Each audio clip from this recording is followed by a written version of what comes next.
Alors, nous allons lancer la table ronde avec la présence de Céline Thomas, Christian Charlier et Sandrine Rampon.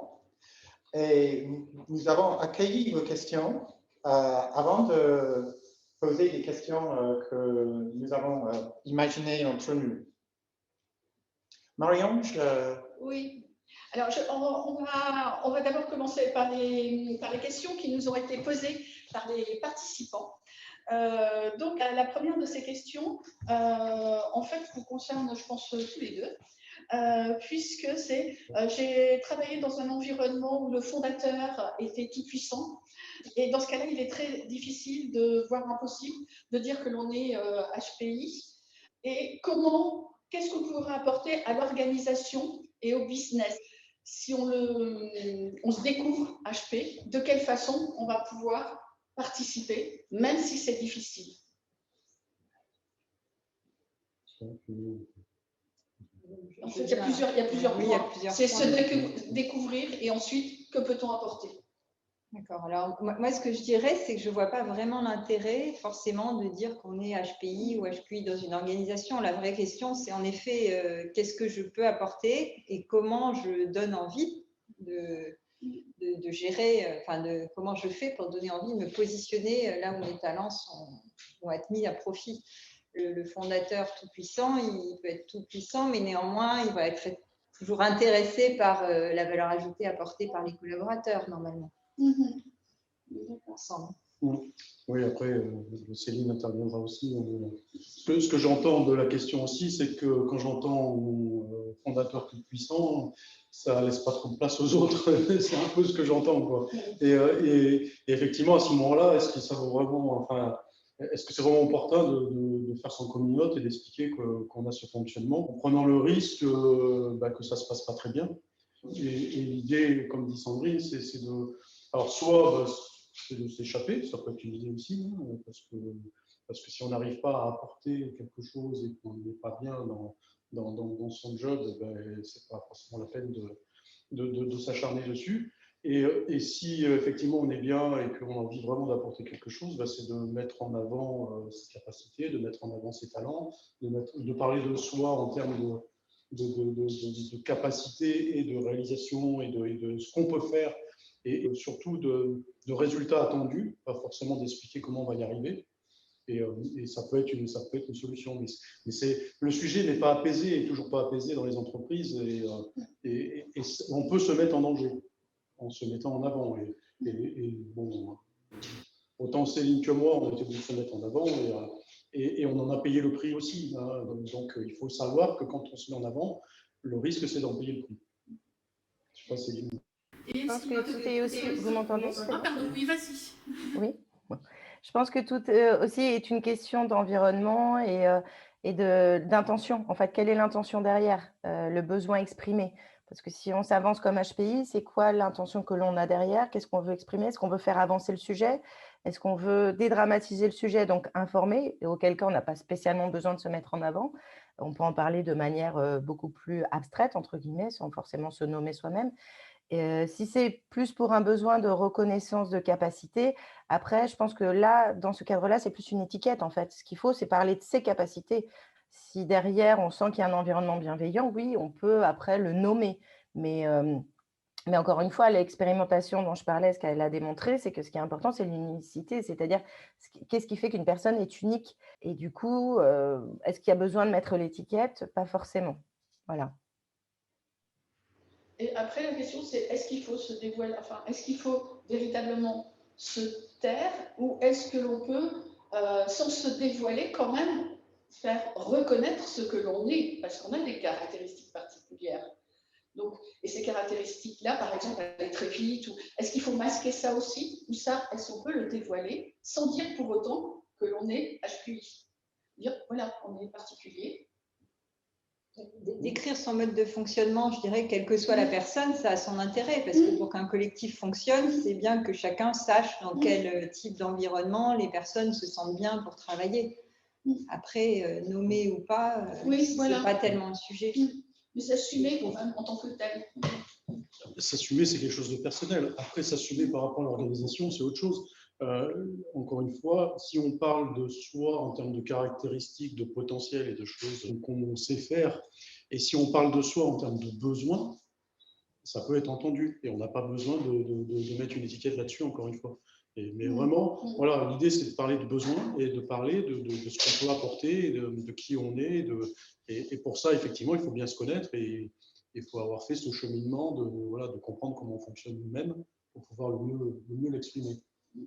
Céline? Ouais, je pense qu'il faut distinguer la revendication de l'information. En fait, l'intérêt d'une communauté, c'est qu'on informe sur le sujet, on essaye de faire avancer et de briser les barrières ou les tabous ou voire les réticences qu'il peut y avoir sur le sujet. Après, y aller tout seul avec son bâton de pèlerin en frontal avec un management, le sujet, comme le dit Christian, n'est pas encore suffisamment apaisé. Et moi, j'ai envie de dire, il faut souvent distinguer comment dire, les capacités ou une partie de soi, voire même l'intelligence, de la personnalité, en fait. On n'est pas non plus que ça. On a des besoins qui sont propres à ça, mais aussi propres à d'autres choses. Donc, exprimer ses besoins en tant que personne pour parler de sa personnalité, c'est une chose. Après, mettre en avant ses capacités, oui, mais le présenter de manière naturelle. Derrière, j'ai envie de rajouter que ça n'empêche pas d'en parler de manière dénaturée ou enfin, dépersonnalisée. C'est-à-dire, juste, je ne vais pas prendre trop de temps, mais une petite anecdote sur le sujet et que j'ai vraiment expérimenté, dont j'ai parlé quand on a préparé, c'est qu'en fait, j'ai pu observer que quand vous parlez du sujet de manière vraiment abstraite, c'est-à-dire générale, globale, que vous parlez avec des gens dans votre entourage professionnel, personnel, que vous parlez du sujet HPI sur douance, même employant les vilains mots, les gens systématiquement répondent: «Ah non, mais il faut absolument développer ces enfants-là, ces personnes-là, elles contribuent beaucoup à la société, elles apportent énormément de choses». Et dès que vous le ramenez à un environnement plus personnel, avec la personne avec laquelle vous parlez, donc que vous dites: «Bah, justement, je suis heureuse de te l'entendre dire, mais tu sais, dans ton entourage, tu peux avoir un collègue ou ton chef ou». Et là, tout de suite, il y a même physiquement, en termes de body language, un mouvement de recul de dire: «Oui, mais bon, qu'est-ce qu'on appelle l'intelligence? De toute façon, on est tous intelligents». Donc il y a 2 échelles et j'ai envie de dire, voilà, faut être prudent sur le sujet parce que ça peut passer pour de la revendication. Néanmoins, il faut le distinguer de l'information et ça n'empêche pas, parce que c'est aussi en ça qu'on va contribuer à faire avancer les choses, de communiquer et d'informer et comme disait Christian, d'acculturer. Maintenant, de le ramener à une sphère plus personnelle, attention. Et Sandrine a beaucoup évoqué la manière de gérer des eaux potentielles. Et la question que je veux poser, c'est dans quelle mesure on gère individuellement ou bien l'intelligence collective plus globale lorsqu'on est manager? Alors, enfin, gérer individuellement, pour moi, le rôle d'un manager, c'est de créer les conditions pour que chaque personne de son équipe puisse contribuer le plus efficacement possible au projet collectif. Et donc ça va concerner tout le monde, individuellement et collectivement. Donc il doit faire le lien finalement entre ce qui est attendu de l'équipe, qui est quand même un cadre qui est, on va dire, fixe, et les talents dont il a à disposition et voir comment il peut articuler. Donc, c'est le manager, quelque part, c'est une sorte de chef d'orchestre de tout ça. J'ai une question qui va dans ce sens. C'est comment réussir son intégration vis-à-vis de l'équipe et de la hiérarchie. Alors, elle est complétée par dans un environnement rigide de type fonction publique. Mais bon, je pense qu'on peut rester sur un environnement rigide. Donc, c'est comment réussir son intégration dans une équipe. Le côté fonction publique, je ne sais pas si tu en as parlé, parce que je n'ai pas. Non, je n'en ai pas parlé. Voilà. Vas-y. Non, mais alors c'est toi qui vas en parler, parce qu'effectivement, j'ai découvert grâce à toi que finalement, la fonction publique, ce n'est pas si mal que ça pour le type de fonctionnement. Parce que, alors je ne sais pas si tu veux l'expliquer. En fait, il y a des plus et des moins. Il y a un côté effectivement rigide, hiérarchique qui peut parfois brider, mais il y a aussi le fait que dans la fonction publique, on peut avancer en passant des concours. Et notamment, je pense au cas de quelqu'un qui est arrivé, qui n'avait pas fait beaucoup d'études, qui est arrivé à un niveau dans la fonction publique assez bas et puis qui s'est mis à passer un concours qui était concours de je ne sais plus combien de niveaux hiérarchiques au-dessus, qu'il a réussi.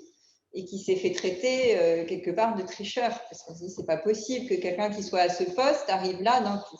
Et bien si, c'était possible. Donc la fonction publique peut avoir des avantages. En fait, je pense qu'il ne faut jamais généraliser, il faut toujours regarder dans l'environnement où est-ce que c'est possible, quelque part, de frayer son chemin. Et ça, c'est vrai que je n'avais pas cette vision-là quand on a parlé, et ça a été découvert pour moi. Je me suis dit, mais finalement, c'est peut-être plus facile dans la fonction publique, si on est un peu une bête à concours et si on a envie de vraiment de se sortir de la masse par ce biais-là, que dans une entreprise privée, où de toute façon, effectivement, si on n'a pas le bon diplôme, qu'on n'a pas eu le bon cursus, il n'y a pas cette passerelle de passer par une autre voie. Et finalement, ça devient presque plus difficile, alors qu'on pense le contraire. A priori, on se dit, oui, la fonction publique, c'est quelque chose de très organisé, très structuré, très hiérarchisé, et finalement, ce n'est pas forcément le cas. Après, juste pour revenir à la question, parce que ce n'est pas complètement ça la question, c'était comment on rentre dans une équipe et comment on peut, dans un cadre un peu rigide,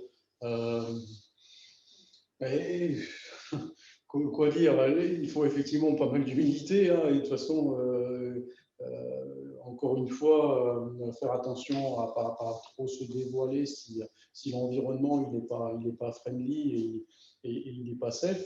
Et on parlait tout à l'heure de manager, et Sandrine l'explique très bien, et elle l'a expliqué tout à l'heure, elle explique dans son livre. Le rôle, c'est de créer cet environnement qui fait que les personnes vont pouvoir développer leur talent. Et ce qu'on va créer en termes d'environnement pour notre type de fonctionnement, finalement, c'est ce qu'a dit Sandrine, c'est que ça sert à tous les autres, quoi. Et j'aimerais poser une question à Céline, parce qu'on a parlé des conditions qui sont adaptées à des autres potentiels et le climat que l'on développe au sein d'une grande entreprise. Céline, quels seraient tes conseils pour une plus petite entreprise qui voudrait se rendre attractive à des autres potentiels? Est-ce que vous auriez des conseils? En fait, je pense que déjà, c'est une question d'agilité. Et après, alors, je vais répondre, hein, mais je veux juste revenir sur, parce qu'il y a un lien entre les deux. Le bon environnement, c'est celui qui nous correspond finalement. Après, on peut essayer de créer s'adapter à un environnement, mais si ce n'est pas le nôtre, ça va être compliqué, on va être en souffrance. Et attention à la suradaptation, au faux self, tout ce qu'on connaît. Comme je l'ai dit, je veux faire une réponse un petit peu longue, hein, excusez-moi, mais pour moi, c'est clé, c'est que tout à l'heure, je parlais d'assertivité. Il se trouve que l'année dernière, j'ai eu la chance de faire un fameux 360, d'être après voir les résultats avec un coach qui n'est pas qui a une formation de coach en plus, mais qui est quelqu'un du business, et qui me parlait d'assertivité en me disant, est-ce que tu penses être assertive? Et je vous donne 2 exemples parce qu'il me dit, démontre-moi des contextes où tu penses être assertive. Donc je lui dis, premier exemple, on est en réunion d'équipe et puis on brainstorm sur un sujet complexe, les idées fusent et à la pause café, petite pause avant de reprendre, j'ai une collègue qui vient me voir, qui est très introvertie, très timide, qui vient me voir en me faisant part de ses idées. Voilà, elle ne s'était pas du tout exprimée pendant la réunion d'équipe, elle me fait part de ses idées et quand on reprend, moi, je me dis, voilà, Tina, elle a des super idées, elle n'ose pas s'exprimer parce qu'elle est timide, mais je pense qu'elle a un potentiel, donc je vais aller la chercher. Donc du coup, on reprend et je dis, Tina, pendant la pause café, m'a exposé ses idées. Tina, est-ce que tu peux nous expliquer? Parce qu'elle a vraiment des super idées. Je pensais que c'était mon rôle de l'introduire, etc., que j'avais bien fait les choses. Et là, le coach me regarde et me dit, mais ce n'est pas du tout de l'assertivité, ça. Je dis, ah bon? Il me dit, mais non. Il dit, est-ce que tu te rends compte que Tina t'a donné un rôle? En fait, elle voit que tu es une personne extravertie, que tu t'exprimes facilement. Donc, en fait, elle t'a confié ses idées parce qu'elle sait que tu ne vas pas les lui voler et que tu vas le faire en toute justice. Mais ce qu'elle ne voulait pas, c'était que tu ailles la chercher et que tu la mettes en danger à s'exposer. Elle n'est pas une personne qui aime s'exprimer. Donc, en fait, elle t'avait confié un rôle pour que toi, tu le fasses à sa place, en sachant que tu allais la nommer. Et en fait, je ne vais pas m'étendre sur le deuxième exemple, que d'ailleurs, vous pouvez retrouver. Mathieu Lassagne a écrit un article un peu sur le sujet, et il a pris mes 2 exemples à la fin de l'article. En fait, je me suis rendu compte qu'en faisant ça, j'étais pensant être assertive, j'étais maltraitante, et qu'en fait, je me mettais un peu dans une empathie. J'allais chercher quelque chose là où il n'y avait pas lieu d'être. Là où je veux en venir, c'est que ce que j'ai compris grâce à l'assertivité, je vous invite vraiment à étudier le sujet, c'est qu'en fait, quand on se comprend, on est sincère avec soi-même et qu'on reconnaît la place que l'on a, que l'on veut, et ben, finalement, les autres vous la donnent. C'est-à-dire que les autres, par nature, vont aller chercher vos capacités. Donc, pour bien s'insérer dans une équipe et vis-à-vis d'un manager, moi, mon conseil, c'est vraiment d'être sincère avec soi-même. C'est de connaître ce dont on a besoin, ce dont on ne veut pas, être sincère avec l'équipe et le manager, pas nécessité de donner une étiquette, juste exprimer ses besoins. Et quand l'environnement ne correspond pas, j'ai envie de dire, je pense qu'il ne faut pas insister parce qu'on va nous-mêmes être maltraitants vis-à-vis de nous, maltraitants vis-à-vis des autres. Et on va être tout le temps dans l'affrontement, ça va générer des frustrations, des angoisses, plein de mauvais sentiments qui vont faire qu'au bout d'un moment, on peut exploser.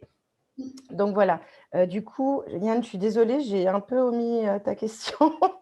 Ah oui, pour les PME. Pour les PME, en fait, ce que je conseille, c'est à la fois proposer des projets complexes, des enjeux vraiment, comment dire, stratégiques pour l'entreprise, d'aller chercher les HPI sur des choses vraiment complexes, vision globale, pardon, des enjeux clés pour l'entreprise. Et c'est là où, en effet, le HPI va avoir une émulation d'idées. Après, il ne faut pas s'entourer que de HPI. On a eu un patron de PME qui nous a dit lors d'une conférence, c'est super, moi j'ai pris que des HPI, alors des idées, il y en a plein. Par contre, quand il faut implémenter, il n'y a plus personne.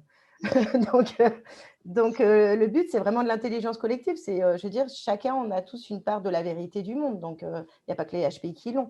Donc, le but, c'est vraiment de mettre tout le monde ensemble. Et... Juste, excuse-moi, Céline, il nous reste 3 minutes. Pardon, donc bon, voilà. D'accord. Non, excuse-moi. Je n'avais pas compris. On posait des questions. Il nous restait 3 minutes.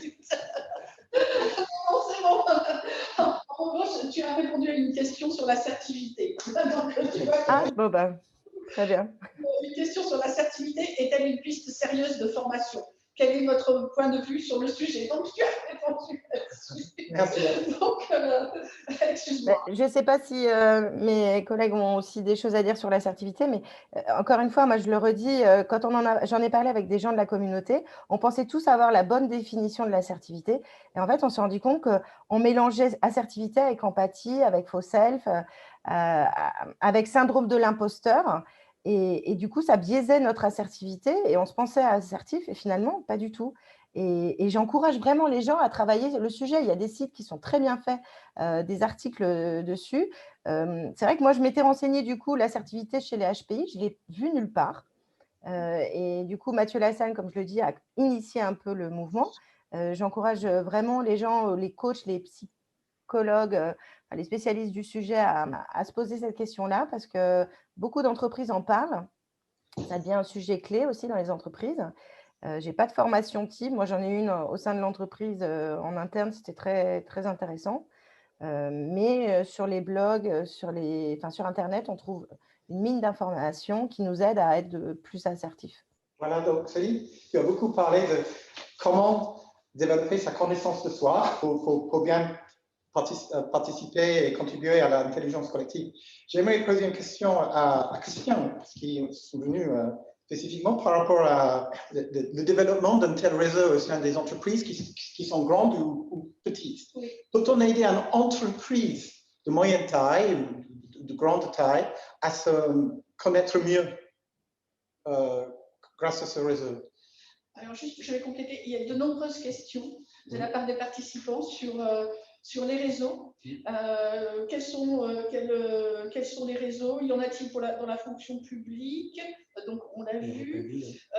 Éducation nationale, il y a une personne qui dit qu'elle a entendu parler d'un réseau dans l'éducation nationale. Une conférence a été donnée à l'Académie de Grenoble.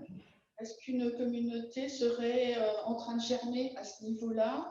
Certains demandent s'il y a des groupes, des réseaux à l'étranger. Voilà, donc on va couvrir un certain nombre de questions là-dessus.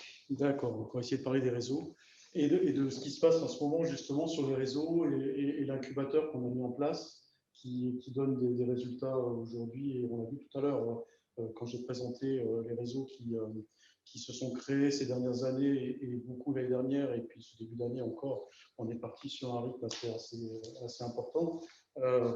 Effectivement, très vite, quand on a lancé My Gifted Network dans Airbus, on s'est dit, oui, c'est bien, on change à l'intérieur de l'entreprise, mais bon, il faut aussi changer dans la société et puis aider les autres à utiliser notre modèle et à faire en sorte qu'ils créent aussi, eux, des réseaux dans l'entreprise. Et c'est comme ça qu'on a lancé un peu cet incubateur qui aujourd'hui devient un collectif parce qu'on a des ambitions un peu plus grandes, il faut faire bouger les lignes et pas seulement créer des réseaux, mais aussi faire bouger les lignes de façon un peu plus forte.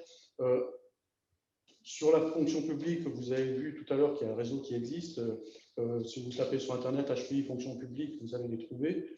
Alors la fonction publique, ça couvre, c'est très très large. Et donc effectivement, il y a du travail à faire dans ce réseau-là d'organisation parce que ça peut couvrir effectivement l'éducation nationale, ça peut couvrir tout ce qui est la santé, ça couvre les ministères, ça couvre le territorial. Donc c'est gigantesque, donc il y aurait énormément de travail à faire. Donc il faut que des gens viennent s'approprier ce sujet-là.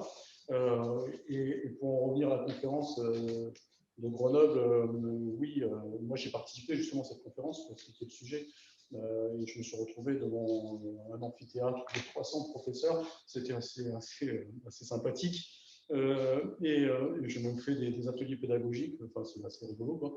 Mais l'idée c'est pas s'arrêter à l'entreprise, c'est aussi voilà, de déborder sur la société parce que tout est lié, parce que plus on fera évoluer les choses dans l'entreprise, plus ça aura une conséquence sur la société, sur l'école et sur le reste, et plus ça va avancer dans la société, et plus ce sera un sujet apaisé dans l'entreprise, parce qu'on disait tout à l'heure, le sujet n'était pas apaisé, c'est quand même le but. Au bout d'un moment, c'est qu'on puisse dire, bah, cette diversité, c'est comme une autre diversité, et puis point, quoi, et puis on passe à la suite, quoi, et puis c'est pas un sujet vraiment en soi, ça fait partie de la bande passante courante, quoi. Alors, aujourd'hui, les réseaux, je dirais que les personnes qui veulent créer des réseaux, venez nous voir. On a lancé cet appel dans la semaine justement sur LinkedIn où on a expliqué cette création du collectif. Alors, on n'est peut-être pas forcément hyper organisé, mais on en parlait tout à l'heure avec Yann.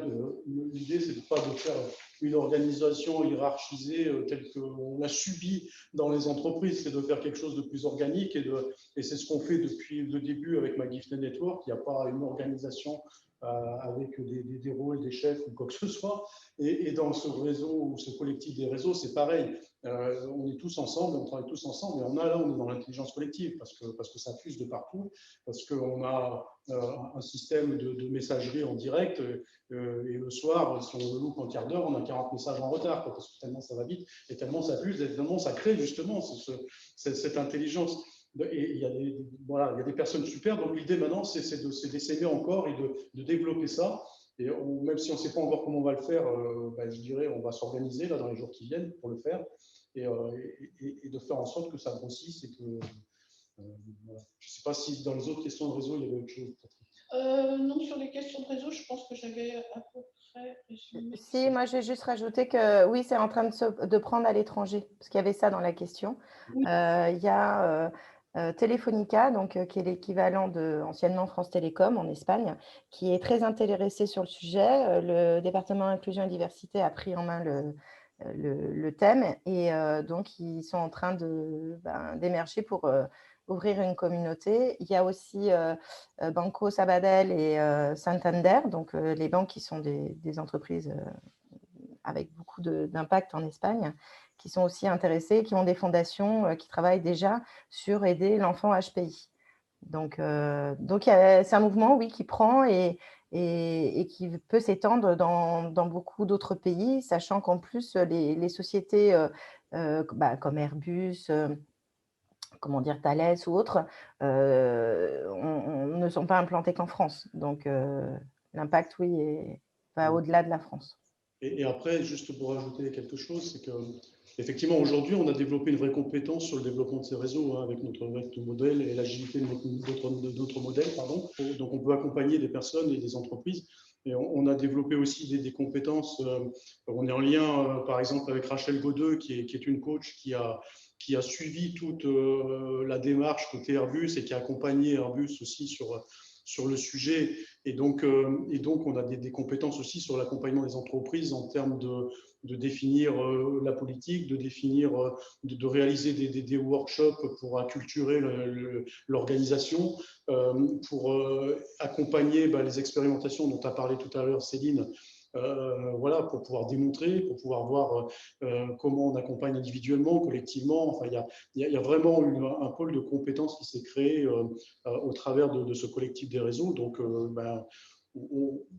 l'idée maintenant, c'est d'en faire profiter le maximum de personnes, quoi. Oui, je vais peut-être revenir sur des questions. Il y a un certain nombre de questions qui concernent les DG, enfin la direction des entreprises et des ressources humaines. Comment les sensibiliser au HQI et comment faire quand on est dans une entreprise en silo, justement, pour avoir sa place. Et ensuite, il y a une question également sur comment éviter on va jusqu'à la maltraitance, donc dans les entreprises, éventuellement dans ces entreprises en silo ou dans ces entreprises rigides. Qu'est-ce qu'on peut proposer? Qu'est-ce qu'on peut faire? Et comment sensibiliser direction et les RH à ça? Ça semble être une bonne question pour Sandrine. Merci pour la question.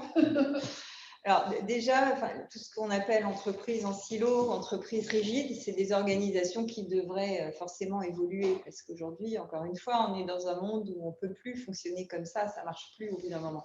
L'information est ouverte, les réseaux sociaux et autres font que les silos doivent se casser. En fait, les entreprises qui ont le plus avancées en termes de transformation digitale ne fonctionnent pas comme ça. Donc, celles qui sont encore comme ça, elles bougeront.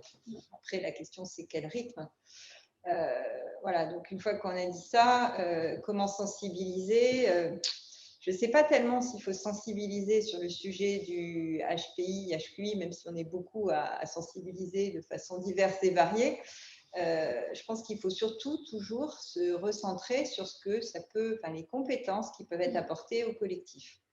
Pas besoin de parler de HPI ni de HQI et montrer aussi par l'exemple, parce que finalement, plus une organisation est contrainte, plus on peut aussi faire preuve de créativité pour contourner la contrainte et montrer l'exemple en montrant qu'il y a des choses qui fonctionnent et après, ça peut évoluer de façon progressive.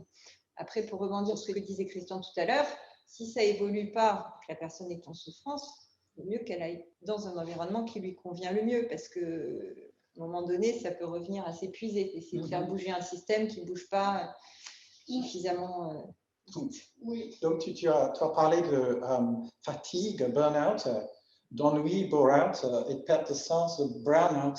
Oui. Et aussi de canary dans le mine.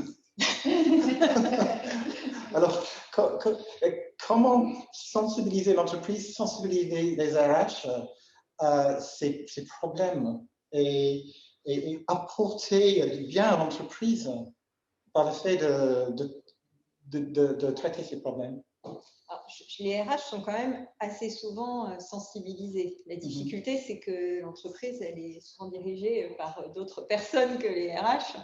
Et en fait, il faut commencer au plus haut niveau. Mais je pense que pour sensibiliser, encore une fois, c'est en parler, c'est exposer des expériences réussies.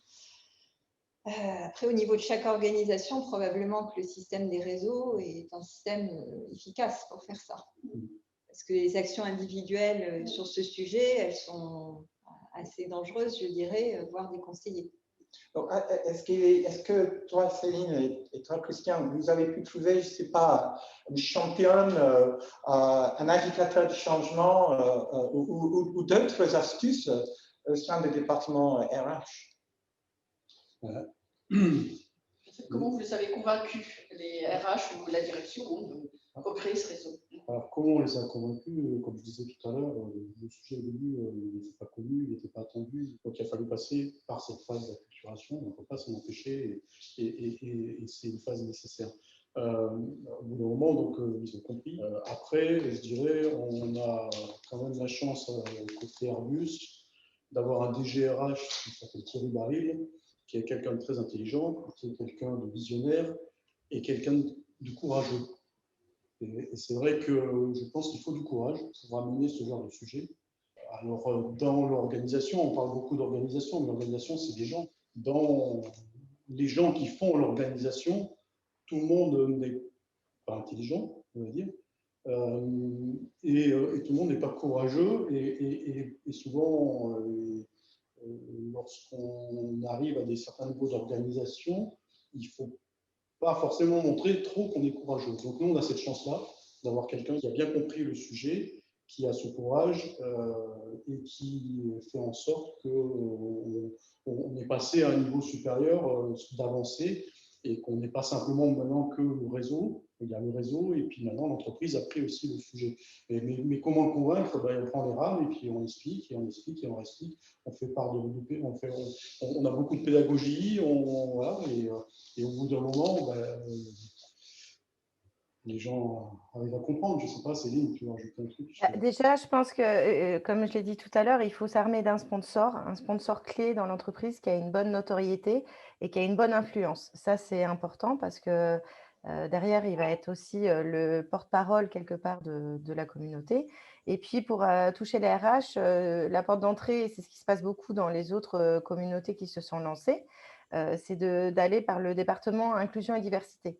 Ça, c'est clé parce que logiquement, ils sont sensibilisés à toute forme d'inclusion et surtout, enfin, à l'inclusion et surtout à toute forme de diversité. Souvent, quand on parle de celle-ci, ils sont surpris parce qu'ils se rendent compte qu'ils ne l'avaient pas prise en considération parce que méconnus. Donc, c'est déjà de l'information, beaucoup d'informations.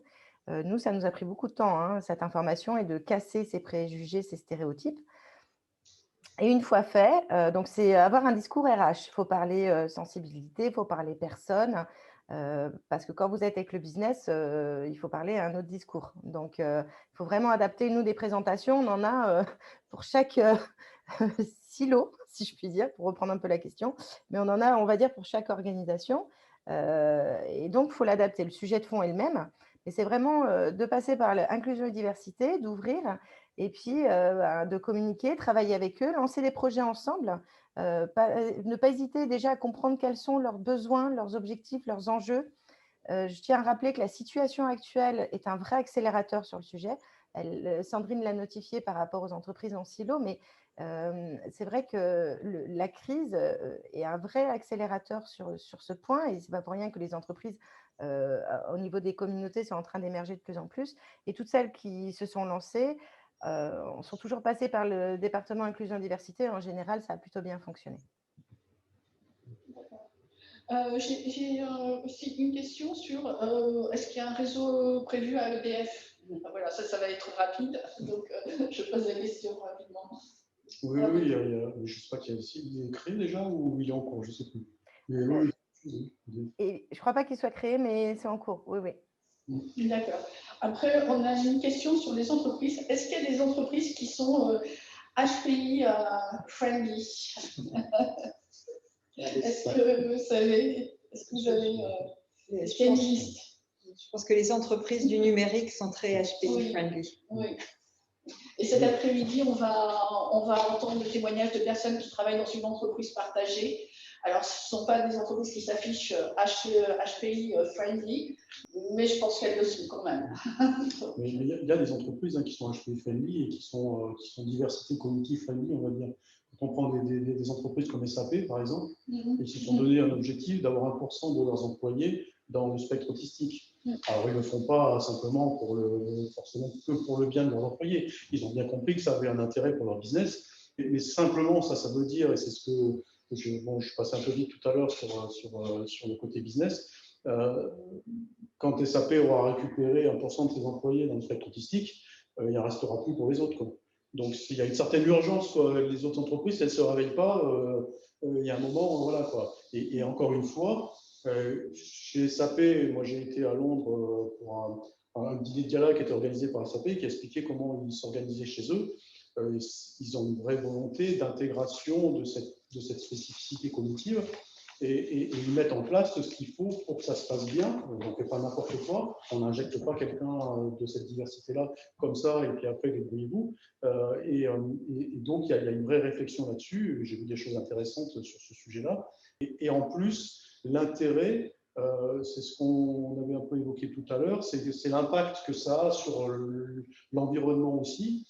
Ils se sont rendus compte que les équipes sur lesquelles il y avait une personne au potentiel avec un TSA, un trouble du spectre autistique, l'environnement devenait beaucoup plus bienveillant et beaucoup plus collaboratif. Et donc, ça avait un impact positif sur l'ensemble de l'équipe. Donc, il y a vraiment une vraie réflexion à avoir. Et je pense qu'il y a des entreprises qui sont en pointe là-dessus et qui ont bien compris. Après, les autres, si elles sont en retard, tant pis pour elles. Voilà. Alors, justement, Parce que tu as évoqué différentes cultures en fait, d'entreprises. Céline est capable de témoigner des différences de cultures de pays entre l'Espagne et la France. Et Sandrine évoque beaucoup dans son livre la société HP, par exemple, avec une culture européenne et aussi une entreprise américaine, avec une culture américaine, une sorte de métissage de culture. Alors, quelle importance a la culture, justement, dans la gestion des HP? Est-ce qu'il y a des grandes différences à remarquer? Alors, moi, j'ai l'impression, mais sur un échantillon qui n'est pas forcément représentatif de toutes les entreprises, que les environnements internationaux sont aussi plus adaptés au HPI pour une simple et bonne raison, c'est qui est que les environnements internationaux doivent composer avec différentes cultures. Donc, la diversité fait partie, quelque part, de leur mode de fonctionnement.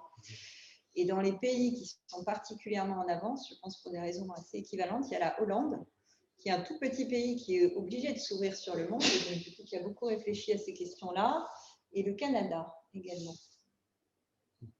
Et pourquoi le Canada? Parce que les Pays-Bas, on imagine qu'on parle beaucoup de langues. Le Pays-Bas, il ne peut pas rester seul. Oui, lui, il est obligé de s'ouvrir. Et le Canada, il y a quand même les deux langues, deux cultures. Alors peut-être la Belgique également, je ne sais pas. Mais en tout cas, dès que les organisations sont nées, ont été habituées à travailler en intégrant différentes façons de fonctionner, forcément, le HPI, c'est une façon de plus à intégrer, mais la culture est déjà là. Et dans mon livre, par exemple, j'ai à la fin rencontré les gens de l'Agence spatiale européenne. Donc, le manager de Thomas Pesquet, qui parle évidemment des astronautes qui font tous partie de cette catégorie, le DRH et le DG. Et très clairement, c'est une entreprise qui est extrêmement adaptable pour que les astronautes, qui sont des ressources rares et précieuses, arrivent à faire leur mission le mieux possible. Donc, avec ce fameux environnement où il y a des tas de pays avec lesquels composer. Et Céline, par rapport à ton expérience Espagne et France? Alors déjà, je voulais juste rajouter un point sur le type d'entreprise. Je pense qu'encore une fois, je reviens sur la crise, mais aujourd'hui, les entreprises qui sont en recherche de personnel, je pense que c'est une bonne période pour les HPI pour identifier les entreprises aussi ouvertes, parce que ce sont des entreprises qui innovent, qui savent s'adapter, qui sont agiles. Donc, c'est un bon signal ou du moins, un bon moyen de pouvoir identifier des entreprises ouvertes. Elle recherche entre autres des personnes out of the box, donc c'est l'opportunité, j'ai envie de dire. Après, en termes de culture, oui, alors on reste en Europe puisque la France, l'Espagne, c'est quand même très proche, mais à la fois aussi très différent. Et on voit que le sujet n'est pas du tout abordé de la même manière d'un pays à l'autre. En France, c'est un sujet qui est relativement tabou, qui fait beaucoup appel aux égos, alors qu'en Espagne, le sujet est plus apaisé. Il y a beaucoup plus de bienveillance quand on parle du monde des HPI, où les gens sont relativement sereins par rapport à cela. Par contre, en Espagne, le monde de l'entreprise est très, très hiérarchisé. Après, il y a à la fois la culture du pays, mais il y a aussi l'histoire par elle-même. Je vous donne un exemple. Nous, les Français en Espagne, on est perçus comme les révolutionnaires parce qu'on a quand même coupé la tête de notre roi. Je ne vous cache pas qu'en Espagne, on a encore un roi. En plus, on a lancé les fraises, il fut un temps, à la frontière franco-espagnole parce qu'on revendiquait notre démocratie. Eux, ils ont quand même vécu une dictature et la démocratie, elle est retombée entre les mains à la mort de Franco. Il y a quand même que quelques années maintenant, depuis 79. Donc, en fait, leur constitution, elle date que du 6 décembre de 1979. Hein. C'est très récent. Donc, il n'y a pas cet état d'esprit, on va dire, de lutter pour ses droits, comme nous, on l'a fait au moment de la Révolution française et par la suite. Donc, le sujet est apaisé, mais en même temps, il n'est pas forcément non plus beaucoup traité. Là où en France, on sent qu'il y a quand même une émulation pour mettre le sujet sur la table et faire avancer les choses. On a aussi eu l'occasion de discuter avec Cécile Boss, qui avait fait une conférence Seng aux États-Unis, qui avait parlé entre autres de McGifty Network parce que c'était nouveau. Elle s'est rendue compte qu'aux États-Unis, les gens sur place étaient très étonnés de l'initiative et trouvaient ça aussi très bien. Et du coup, on s'est posé la question de se dire, peut-être parce que le sujet est plus libéré et plus discuté aux États-Unis comme au Canada, finalement, ou en Israël, ou en Suisse où ils font aussi des tests de QI aux enfants, enfin pour les enfants à l'école. Le sujet est peut-être plus libéré, donc du coup peut-être finalement moins traité dans l'absolu parce que moins tabou, donc on développe peut-être moins de nécessité. Là où en France, le sujet est tellement tabou et fort que finalement, on en parle de plus en plus, quoi. C'est une observation, hein. Je n'ai pas de sources fiables, on va dire, sur le sujet, mais c'est une observation que l'on peut avoir. C'est un vrai sujet, l'interculture, enfin le côté culturel de ça, alors à plusieurs niveaux. Culture des pays, comme tu disais, en Hollande, les petits pays qui n'ont pas le choix, ils sont obligés d'être un peu plus agiles et innovants et intelligents sur ces sujets-là. Mais d'autres pays, moi j'ai un exemple, j'avais un autocollant Mensa sur mon PC pendant des années, et jamais personne dans Airbus m'a demandé qu'est-ce que c'est que ça, enfin explique-nous, enfin voilà. Bon. Même si Airbus, justement, est un terreau, c'est exactement ce que tu dis, c'est un terreau d'une entreprise qui est très ouvert sur les cultures parce qu'on a des clients dans le monde entier, des fournisseurs dans le monde entier, et on est déjà plusieurs pays différents, donc on avait le terreau qui allait bien pour qu'on puisse planter nos graines dedans. Et un jour, j'étais dans une réunion donc avec des fournisseurs chinois, et à la pause, à un moment, l'interprète est venu me voir, il me dit « Ouais, t'es chez Mensa et tout, c'est super, enfin, c'est génial et tout. » Je me suis dit, bon, voilà, quoi. Et voilà, lui, chinois, pour lui, il connaissait Mensa, il savait ce que c'était derrière, et puis il trouvait ça génial. Et la Chine, c'est quand même un grand pays. C'est pas Israël ou c'est pas la Hollande, quoi. Bon, ça, c'est le premier sujet. Effectivement, la culture française a du mal à accepter la différence, quelle qu'elle soit. Et donc, cette différence aussi est compliquée. C'est une culture qui ne nous aide pas. Après, en termes d'interculturel, je trouve vite. Non, mais c'est pour compléter, ouais, parce que j'ai une question qui va dans. C'est pour ça que, excuse-moi, je me permettais d'interrompre, mais c'est justement, pensez-vous que la reconnaissance du HPI au sein des organisations du travail peut impacter la vision de l'école et permettre ainsi que les élèves ne soient plus considérés comme des disruptifs gênants? Quel serait le bénéfice pour tout le monde? Donc, ça va dans ce sens. Est-ce qu'on peut étendre ça à l'école? Est-ce qu'on peut voir les élèves aussi Voilà. J'interviendrai là-dessus aussi. Je pense que Céline a beaucoup de choses à dire. Je lui laisserai parler de l'école parce qu'elle a beaucoup de choses à dire en ce moment surtout. Voilà, je vais rester sur l'interculturel. L'autre dimension que je veux donner sur l'interculturel, c'est que l'interculturel, on peut l'utiliser dans notre interaction avec les personnes qui n'ont pas forcément le même fonctionnement cognitif que nous. Si on le met sous un aspect interculturel, et moi j'utilise beaucoup ça parce que dans Airbus on connaît bien ça, on peut essayer de se dire, effectivement, on est des cultures différentes entre les personnes qui sont plus dans la norme et les personnes qui sont HPI ou HQI. Et l'idée, c'est de comprendre la culture de l'autre pour pouvoir mieux interagir avec. Donc, de comprendre les valeurs, de comprendre l'historique, de comprendre le fonctionnement. Et c'est ce qu'on fait, nous, en permanence, entre les Allemands, les Chinois, enfin voilà, on essaie de comprendre leur culture pour pouvoir mieux fonctionner. Et donc, on peut utiliser aussi cette idée-là pour pouvoir mieux fonctionner avec les personnes qui n'ont pas le même fonctionnement. Et là, je laisse à Sandrine et à Céline l'histoire de l'école, même si j'ai des choses à dire, mais elles en parleront mieux que moi. Parce que sur l'interculturel, c'est vrai que ça m'avait évoqué l'école. C'est pour ça que je suis partie sur l'école. Alors, comment dire, c'est un sujet un peu sensible en ce moment, je ne vous cache pas. Je suis un peu en bataille avec l'école. Néanmoins, il y a quand même des choses intéressantes. Ce que l'on peut voir avec les différences culturelles, c'est aussi justement le système éducatif et comment il nous a façonnés. Il ne faut pas oublier que nous, sur nos écoles, c'est écrit liberté, égalité, fraternité. Et comme le disait Christian, le mot égalité, il a été fortement détourné. C'est-à-dire qu'au moment de la Révolution, l'égalité, c'était l'égalité des conditions. Aujourd'hui, l'égalité, c'est l'égalité des performances, entre guillemets, c'est-à-dire qu'au niveau éducatif, on essaye de mettre tout le monde dans le même moule. Forcément, pour les enfants HPI, c'est très compliqué. Et je vous en parle en connaissance de cause. Moi, j'ai un aîné qui a 16 ans, enfin bientôt 16, ça fait 12 ans que je me bataille avec l'école, et une petite qui va bientôt avoir 10 ans, et ça fait donc 7 ans. Mon prochain rendez-vous est mardi avec la direction. Donc, vous voyez, c'est vraiment tout frais. Je vous expose un peu ma vie, mais voilà, c'est le sujet du moment. Tout ça pour dire qu'en fait, on se rend compte que dans notre culture française, et je ne veux pas remettre en question les profs qui font leur métier, c'est juste qu'on a peut-être quelque chose à revoir parce qu'on peut avoir un système très rigide dans lequel, en effet, le HPI ne se reconnaît pas.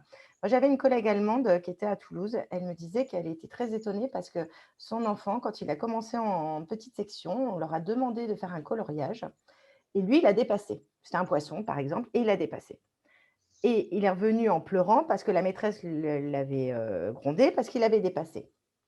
Elle était outrée parce qu'elle me dit, mais ça reste de l'art, c'est sa forme d'art, c'est sa vision des choses. Pourquoi on le conforme déjà? Et ça m'avait interpellée. Un peu plus loin, quand on a préparé, je crois que je vous l'avais énuméré cette anecdote, on a fait, au sein d'Airbus, on avait un team booster pour booster notre niveau d'anglais. Donc, on était réunis, français et allemands, dans la même salle, et on avait un intervenant qui était en anglais, mais ça faisait 15 ans qu'il vivait en France, donc il parlait aussi très bien français. Et il nous demande à tous qu'est-ce que l'on souhaite apprendre pendant ce team booster, qu'est-ce qu'on veut travailler. Donc, les Allemands disaient plusieurs choses. Alors, je suis caricaturale, je suis désolée parce que tous les Allemands ne sont pas comme ça, tous les Français ne sont pas comme ça. Mais en termes de culture, c'est vraiment là où je veux rentrer. Les Allemands donc, disent on veut apprendre à être plus à l'aise avec la langue, etc.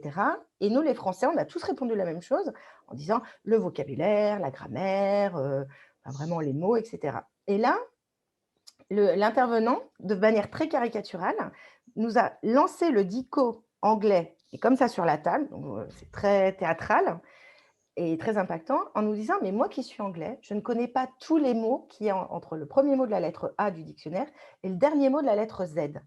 Il dit, pourquoi vous, Français, vous voulez absolument connaître tous les mots? Est-ce que c'est nécessaire? Donc là, déjà, il nous a ouvert un peu les esprits. Et derrière, il nous a mis une note 12 sur 20, en nous demandant, vous les Allemands, qu'est-ce que vous en pensez, vous les Français? Et nous, on regarde en disant 12 sur 20, ouais, moyen, quoi. Et les Allemands étaient choqués, parce qu'en plus, beaucoup dans la précision, ils disent, non, moyen, c'est 10 sur 20. Donc, c'est assez bien, puisque c'est au-delà de 10.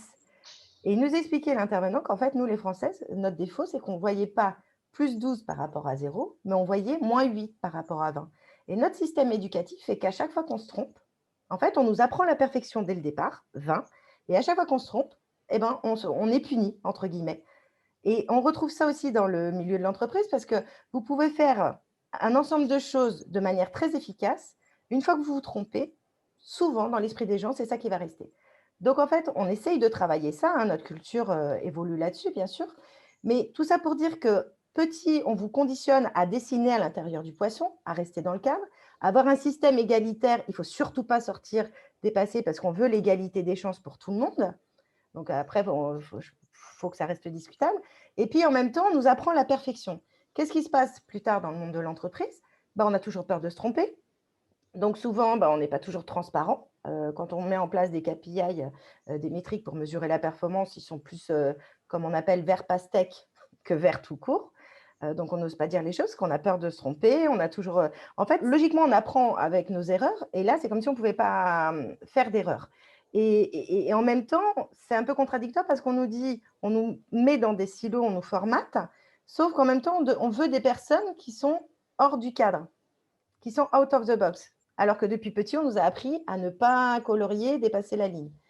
Donc, je pense qu'au niveau, oui, il y a forcément un enjeu à ce niveau-là. Et c'est, comment dire, l'entreprise, c'était notre stratégie dès le départ de se dire, si le monde du travail évolue, les écoles vont évoluer en conséquence.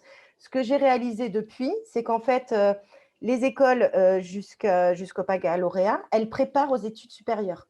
Donc, en fait, le monde de l'entreprise, il est encore au-dessus.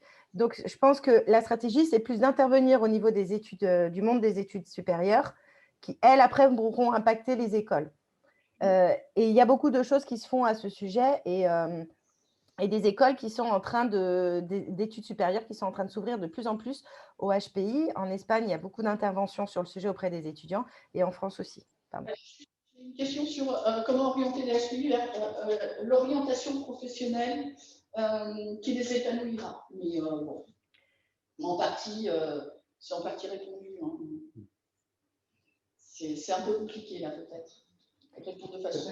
Là, moi, je dirais en quoi la problématique va être différente de n'importe qui. Oui, un HPI peut être orienté vers différentes voies, ça dépend de sa personnalité. C'est la même problématique que pour tout le monde. La seule différence, c'est que potentiellement, le HPI peut vouloir faire plusieurs choses différentes et qu'il va falloir qu'il choisisse par quoi il commence. Oui, c'est ça, ça peut être ça. Il y a eu des conférences sur le sujet, alors je ne l'ai pas en tête, mais je sais qu'il y en a eu une qui a été faite il n'y a pas très longtemps sur l'orientation chez les enfants HPI. Et il était évoqué notamment qu'un enfant HPI qui avait du mal justement à faire un choix, parce que choisir, c'est aussi renoncer, c'était peut-être de le sortir un peu du système pendant 1 an, en année sabbatique, faire des voyages, expérimenter plein de choses, pour après mieux se réorienter. C'était une des pistes. Alors, parmi les questions, j'ai une question sur l'effectuation. Donc, on va bien répondre là, puisque cet après-midi, on a une intervention sur ce sujet-là, spécifiquement. Justement, à la fin de la journée. Donc, j'invite la personne qui a posé la question à écouter la conférence de cet après-midi. Et tout le monde attend cette présentation, justement. Voilà. Ensuite, alors toujours pour My Gifted Network, on nous a demandé la place des partenaires sociaux dans la mise en place de votre réseau, de ces réseaux, des réseaux de façon plus générale. Oui, c'est un vrai sujet dans l'entreprise, les partenaires sociaux. Moi, volontairement, depuis le début, j'ai écarté les partenaires sociaux de ce sujet-là. Pas parce qu'ils n'ont pas un rôle à jouer, ils ont un rôle à jouer dans l'entreprise. J'ai été pendant longtemps dans un syndicat, donc je connais bien le sujet. Et justement, parce que je connais bien le sujet, je ne veux surtout pas faire un mix des deux sujets. Aujourd'hui, notre démarche, elle est encore une fois d'expliquer, d'accompagner, d'être là, voilà, de faire tout ce travail d'acculturation et d'essayer de voir en partenariat avec l'entreprise qu'est-ce qu'on peut faire de tout ça. Elle n'est pas du tout dans une idée de revendication. Et c'est un danger à prendre en compte dès le départ dans la création de réseau. Il ne faut surtout pas rentrer dans cette idée-là parce qu'on va se fermer des portes. On va se fermer toutes les portes. Donc vraiment, encore une fois, ils ont leur rôle à jouer. Encore une fois, si par exemple, il y a quelqu'un qui se retrouve dans une situation très très compliquée par rapport à l'organisation, et ça ne nous empêche pas peut-être de lui dire d'aller voir un syndicat pour se faire aider. Mais ce n'est pas notre rôle, ce n'est pas notre volonté, et il faut vraiment faire attention à ne pas rentrer dans cette idée-là. Encore une fois, parce qu'on parle beaucoup de neurodiversité aussi, et ce terme-là, moi je le refuse, je n'en veux pas. C'est pour ça qu'on a inventé ce terme de diversité cognitive et de haut potentiel cognitif. C'est nous qui avons lancé un peu ce terme-là, parce que la neurodiversité, c'est un mouvement qui est né aux États-Unis, qui est parti des personnes dans le spectre autistique au départ, et qui après s'est étendu à d'autres formes de diversité cognitive. Mais au départ, c'est un mouvement qui est revendicatif. C'est on a des droits, donnez-nous nos droits. Et ce n'est pas du tout l'idée qu'on a nous. Donc ça, c'est le premier sujet par rapport à la neurodiversité, le côté revendicatif que nous, on ne veut pas. Et l'autre sujet sur la neurodiversité, c'est qu'effectivement, on adresse le sujet plutôt de la partie droite de la courbe de Gauss. Et même si la partie gauche a des intérêts et a sa vision du monde, et c'est super intéressant, la vision du monde qu'ils peuvent avoir, mais en termes de besoins, en termes d'accompagnement, en termes d'environnement, ce n'est pas les mêmes problématiques. Et le sujet aujourd'hui est encore trop nouveau. Et en termes de lisibilité pour une entreprise, de faire un mélange de tout, et ça devient compliqué parce que dans la neurodiversité, il y a les personnes déficientes, il y a des schizophrènes, il y a Gilles de la Tourette, enfin, il y a tous les sujets. Et je ne dis pas qu'ils n'ont pas leur place, ils ont leur place dans la société. Mais aujourd'hui, ce n'est pas notre sujet. Peut-être que quand celui-là sera apaisé, on pourra passer à la suite, mais aujourd'hui, ce n'est pas le cas.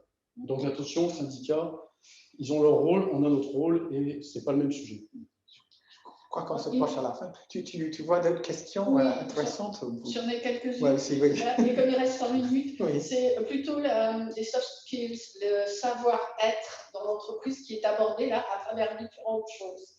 Alors, c'est très différent. Hein, mais, comment se positionner face à un supérieur hiérarchique pervers narcissique? Sinon, le HPI a de nombreux doutes, exprime ses doutes. Est-ce qu'à travers l'expression de ses doutes, on peut se demander quid de sa confiance en lui? Est-ce que, voilà, dans l'entreprise, comment le HQI peut se connecter à ses ressources dans l'entreprise?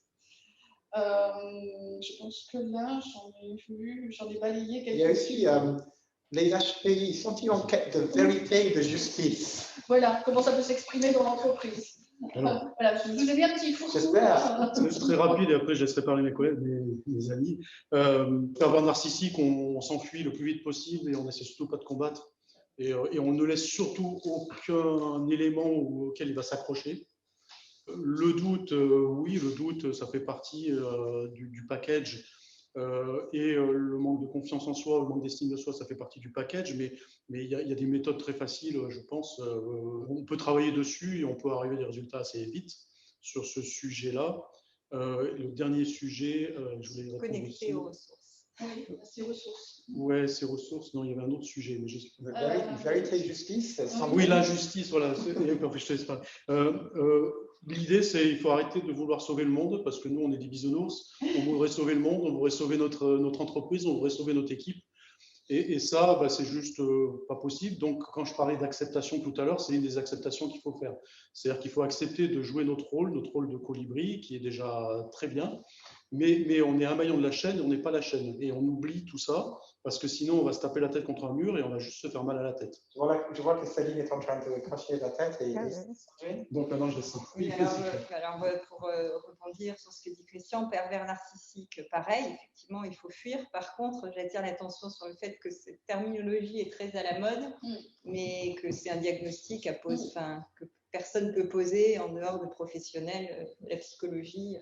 Voilà, donc parfois, il peut y avoir des managers qui ont des comportements managériaux maltraitants, mais qui sont des personnes normales, qui sont juste en état de stress extrême. Il faut vraiment bien analyser. Le pervers narcissique, il le sera partout. Le manager maltraitant, il peut ne pas être maltraitant dans un autre cadre. Voilà. Après, sur la justice, la vérité. Le doute va avec l'intelligence, effectivement, c'est dans le package. La confiance en soi et l'estime de soi, moi, je vois vraiment une différence entre les deux. Et je pense qu'il y a quand même pas mal de HPI qui ont une confiance en eux. En fait, c'est des choses qui se construisent en fonction des études qu'ils ont faites, de leur passé. Ils peuvent très bien avoir confiance en eux. L'estime de soi, c'est peut-être plus la difficulté de valoriser des choses que eux savent faire, mais qu'ils font naturellement et que la plupart des gens ne font pas naturellement. C'est peut-être ça le sujet. Donc, c'est juste prendre conscience de tout ça. Quant se connecter à ses ressources dans l'entreprise, moi je dirais la question c'est se connecter à ses ressources tout court. C'est comment dans la vie on reste connecté à soi-même, quelle que soit la situation. Et donc sur ces sujets-là, moi j'encourage les personnes à trouver ce qui va les connecter. Est-ce que c'est de faire du sport? Est-ce que c'est de la méditation? Est-ce que c'est du yoga? Est-ce que c'est plein de choses mélangées?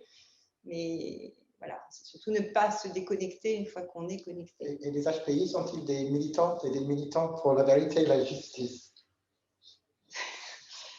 Probablement. Le sentiment d'injustice, ça fait aussi partie du package. En général, on a tous ce sujet qui est un sujet qui nous titille. Après, on peut l'avoir été militant dans sa vie et puis avoir, encore une fois, changé de façon d'être et de faire. Et encore une fois, on ne va pas sauver le monde. Et ça, il faut l'accepter. Et quelque part, une fois qu'on a fait cette acceptation-là, c'est là où on le sauve vraiment. Parce que là, on est capable de se mettre en mouvement de façon plus efficiente. Et peut-être qu'avec notre petit réseau, on change un peu une partie du monde, j'en sais rien. Avec cette très bonne synthèse, je pense que nous arrivons à la... Ce que je disais, vraiment l'assertivité, j'insiste dessus, je suis désolée, mais ça permet vraiment d'améliorer aussi l'estime de soi. Et je suis tout à fait d'accord avec ce que disait Sandrine. Bien se connaître, c'est important, mais à partir du moment où on se connaît bien, on est aussi attentif et réceptif à nos propres besoins. Les notions dont on parle là, la justice, c'est aussi en lien avec les valeurs. Il faut vraiment être très réceptif aussi et très à l'écoute de nos valeurs parce que quand elles sont en confrontation avec le système ou avec l'entreprise, c'est que là, il y a quelque chose qui ne va plus du tout. Je confirme aussi pour le côté pervers narcissique, quand on se connaît bien, ça permet de voir aussi que nous-mêmes, on peut des fois paraître pour le pervers narcissique de quelqu'un d'autre. Parce qu'en fait, on est très exigeant et en étant très exigeant, on peut être très maltraitant. Et quand on ne comprend pas bien le gap que l'on a avec les autres, on peut s'attendre des autres un certain niveau de capacité qu'ils n'ont pas et du coup aller les challenger, les titiller et finalement être maltraitant vis-à-vis d'eux. Et ça, on ne s'en rend pas compte. Donc, quand on arrive à bien se connaître, à bien se comprendre et surtout être à l'écoute de nos besoins, c'est ça l'assertivité, eh ben, on peut jouer le rôle que l'on veut, dans l'environnement que l'on veut. Et là, on est en plénitude avec, et en accord avec le sentiment de justice et les valeurs. Alors oui, rapidement, on me demandait comment convaincre de créer des réseaux dans des petites collectivités territoriales. Et j'ai une autre question toujours sur le réseau. Est-ce que les RH suivent les apports de la création de ce type de réseau? Mais je crois que vous avez répondu en partie. Donc, les RH, oui, parce qu'après, il faut bien sûr maintenir le contact avec eux. C'est-à-dire qu'une fois que le réseau est lancé, il faut maintenir des points réguliers avec eux. Comme je disais, partager les enjeux, les objectifs, voir comment le réseau peut aussi répondre aux enjeux, aux objectifs de la société, de l'entreprise, je veux dire. Enfin, c'est la même chose. Et après, pour les collectivités, oui, après, on ne maîtrise pas spécialement les organisations, mais tout est possible dans la mesure où on trouve le bon interlocuteur au bon moment. Tout est une question d'opportunité. Et encore une fois, je pense que la crise actuelle est un booster de ce type d'opportunité. D'accord. Bon, on a eu des questions également sur y a-t-il des cultures, éducation qui sont plus enclines au HPI, les latins, les africains, les anglo-saxons, au niveau cognitif ou rien de tout ça? Est-ce qu'il y a des cultures qui sont plus ouvertes? Oui, Canada et les Pays-Bas. Oui, dans le monde du travail. Les cultures les plus mélangées. Oui, oui. Ok. Et enfin, oui, il y avait une question sur la proportion dans la population des HPI en France, dans le monde, répartition des hommes et des femmes en France. Mais ça va nous être difficile de répondre. Mensa doit avoir des statistiques, j'imagine. De toute façon, la répartition, dans hommes que de femmes, enfin, il n'y a aucune raison que c'est pas sexué, hein, il n'y a pas de genre dans ce sujet-là, donc il y en a autant.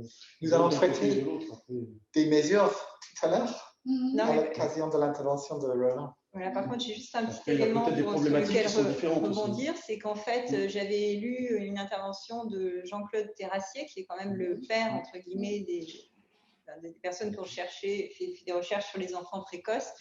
Et il disait qu'il voyait dans son cabinet, pour 5 enfants, 4 garçons, 1 fille. Ce qui ne voulait pas dire qu'il y avait beaucoup plus d'hommes que de femmes, mais ce qui voulait dire qu'à l'école, en tout cas, les problématiques se présentaient plutôt sur les garçons et que les filles, si elles en avaient, elles passaient toujours sous le radar.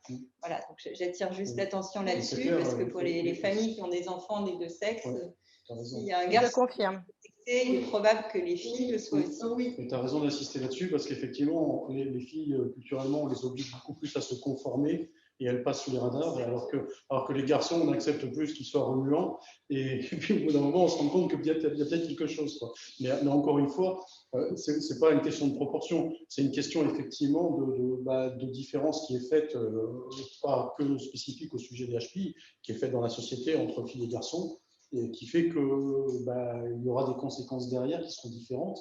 Et dans l'entreprise aussi, quand on parlait de la double peine, tout à l'heure j'évoquais le sujet de la double peine, je pense que c'est certainement encore plus dur quand on est une femme, même s'il y a des entreprises qui sont plus ouvertes à ce sujet-là. Et heureusement, ça s'ouvre de plus en plus, et heureusement, il y a beaucoup de femmes qui poussent à fond en ce moment pour tout péter, quoi. Mais voilà, je pense qu'encore aujourd'hui, c'est encore plus compliqué si on est une femme intelligente, et parce que c'est encore moins accepté, et dès l'école, c'est pour ça qu'on les détecte moins. Alors qu'il faut faire très attention, et moi je le dis chaque fois que je peux, justement aux filles qui sont concernées à l'adolescence, parce qu'elles n'ont pas été détectées avant, et à l'adolescence, c'est des centrales nucléaires. Il faut les surveiller comme des centrales nucléaires parce que ça peut péter à n'importe quel moment. Et ça peut faire très mal quand ça pète, c'est ça. Donc il faut vraiment faire très attention aux filles. Ça relève d'un rôle pour les parents, qui était l'une des questions. Pardon, une question. Il y avait une question par rapport aux parents. L'environnement familial, bon, faire reconnaître le HPI dans l'entreprise, oui, mais comment faire reconnaître ces bénéfices du HPI dans la famille? Bon, la difficulté dans la famille, c'est que généralement, il n'y a quasi que des HPI, donc c'est compliqué à gérer. Alors que dans l'entreprise, et quand il y en a un qui est plus équilibré. Ah bah, quand il y en a un qui n'est pas HPI, c'est par exemple dans le couple, et c'est la même chose qu'avec son chef, quand il n'est pas HPI, il faut passer son temps à le rassurer. Oui. Parce que voilà, sinon au bout d'un moment, bah, c'est compliqué. Voilà. Donc oui, c'est un vrai sujet aussi. Bon, c'est pas vraiment le sujet d'aujourd'hui, mais on pourrait faire des comparatifs entre ce qui se passe dans l'entreprise et ce qui se passe dans le couple ou dans la famille, quoi. Mais je pense que c'est, encore une fois, c'est la communication aussi qui est clé. Quand c'est dans un couple, alors un couple, que ce soit un couple, je veux dire mari-femme ou un couple fraternel, une fratrie ou autre, tout est lié sur la communication et c'est vraiment d'apprendre l'un de l'autre. C'est toujours un sentiment d'ouverture finalement, c'est d'expliquer les choses, de dire ben, toi tu n'es pas capable, enfin moi je ne suis pas capable de t'écouter ou de réfléchir sur ce sujet-là ou et c'est de s'aligner l'un à l'autre, mais en comprenant les besoins de chacun finalement. C'est l'ouverture sur l'autre et c'est ce que Christian a présenté, mais très rapidement sur les co-responsabilités. C'est que chacun a sa responsabilité dans la communication de faire un pas vers l'autre. Donc, des fois, il faut faire le premier parce que ce n'est pas toujours les autres qui le font. Effectivement, comme avec ton chef qui va se sentir en danger parce qu'il va très bien voir tes capacités et donc ça va créer une situation perverse, ce que tu disais tout à l'heure, Sandrine, c'est pas forcément un pervers narcissique, mais la situation devient perverse parce que la personne se sent en danger, se sent menacée et donc va essayer de te tuer. Bon, dans le couple, il ne va pas essayer de te tuer, mais il se sent aussi peut-être en danger, menacé. Enfin, j'espère. Voilà. Et après, c'est autre chose. Mais donc, il faut effectivement aussi rassurer, aussi dédramatiser, aussi, voilà, et c'est parfois compliqué. Et ça peut être, tu dis un couple homme-femme, mais ça peut être aussi un couple homme-homme et femme-femme. Puisqu'on parle de diversité. Tout à fait. Puisqu'on parlait culture, l'Espagne est beaucoup plus ouverte justement sur le sujet qu'en France. Ils sont attirés, je pense. Je pense que ces discussions dégagent une certaine énergie. C'est formidable. Je pense que nous avons tous un appétit aussi.